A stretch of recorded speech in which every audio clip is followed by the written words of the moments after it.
کیا تم نہیں جاننا چاہتے کہ نبی صلی اللہ علیہ وسلم نے اپنی امت سے آخری بار کیا کہا؟ جی ہاں، نبی صلی اللہ علیہ وسلم کا وہ آخری خطبہ جو بس مسجدوں میں لٹکا رہ گیا، لیکن ہم میں سے کسی نے بھی انسانیت کے نام کا وہ آخری پیغام نہیں پڑھا، نہ اسے جانا نہ اسے سمجھا۔ یہ میسیج انہوں نے 10 ہجری میں میدان عرفات میں دیا تھا اور ان کے سامنے 1 لاکھ سے زیادہ صحابہ موجود تھے۔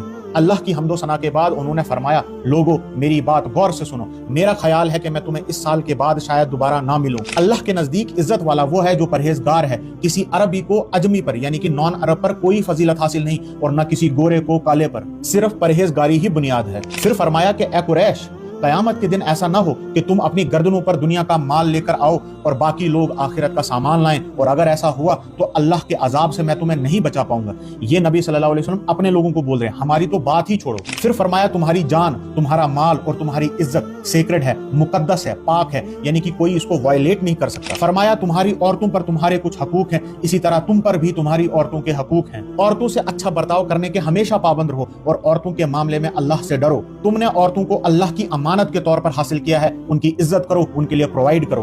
اور پھر وہ بات فرمائی جو آج مسلمان اپنے منہ سے بول تک نہیں سکتا، بیان نہیں کر سکتا۔ فرمایا لوگو خوب اچھی طرح سمجھو، ہر مسلمان دوسرے مسلمان کا بھائی ہے اور سب مسلمان آپس میں ایک دوسرے کے بھائی ہیں۔ فرمایا خبردار، میرے بعد ایک دوسرے کی گردنیں نہ مارنا۔ مگر افسوس، آج فرقہ واریت کی لعنت کی وجہ سے ایک مسلمان دوسرے کو کافر کہتا ہے اور دونوں ایک دوسرے کی جان کے دشمن بنے بیٹھے ہیں۔ بہت افسوس ہوتا نبی صلی اللہ علیہ وسلم کو اپنی اس امت کا حال دیکھ کر کہ کیسے وہ فرقوں میں بٹ رہی ہے، وہ امت جن کے لیے نبی صلی اللہ علیہ وسلم نے طائف کے پتھر کھائے تھے۔ فرمایا اے لوگو، میرے بعد کوئی نبی نہیں اور تمہارے بعد کوئی امت نہیں، میں تمہارے بیچ میں 2 چیزیں چھوڑ کے جا رہا ہوں، اللہ کی کتاب اور میری سنت۔ اگر تم انہیں مضبوطی سے تھامو گے تو کبھی گمراہ نہیں ہوگے۔ خبردار، اپنے رب کی عبادت کرتے رہو، 5 وقت نماز پڑھو، رمضان کے روزے رکھو اور زکوٰۃ دو۔ فرمایا بہت جلد تم اپنے پروردگار سے ملو گے اور جو تمہارا حساب لے گا۔ اور اب دیکھو ہمارا حال، کیا ہم نے نبی صلی اللہ علیہ وسلم کی آخری باتوں کو چن چن کر وائلیٹ نہیں کیا، انہیں اگنور نہیں کیا؟ نہ ہم نے پرہیزگاری اختیار کی، نہ کسی دوسرے مسلمان کی جان اور عزت اور اس کے مال کی حفاظت کی، نہ عورتوں کے حقوق پورے کیے، نہ ہم نے نمازیں پڑھی، نہ قرآن کو پکڑا اور نہ حدیث کو، اور نہ ہی اپنے فرقے کے علاوہ کسی اور کو مسلمان جانا، اور بس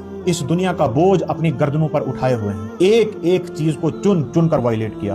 اس خطبے کے بعد نبی صلی اللہ علیہ وسلم نے فرمایا کہ خبردار، جو لوگ یہاں موجود ہیں وہ میری ان باتوں کو ان لوگوں تک پہنچائے جو یہاں پہ موجود نہیں ہیں۔ میں نے یہ ویڈیو بنا کے اپنا کام کر لیا ہے، اب تم پر بھی یہ فرض ہے کہ تم اپنے نبی کی آخری باتوں کو ہر اس انسان تک پہنچاؤ جو اس سے نا واقف ہے، تاکہ ہم اس پر عمل کر سکیں اور کل نبی صلی اللہ علیہ وسلم سے آنکھیں ملانے کے ایٹ لیسٹ قابل رہیں۔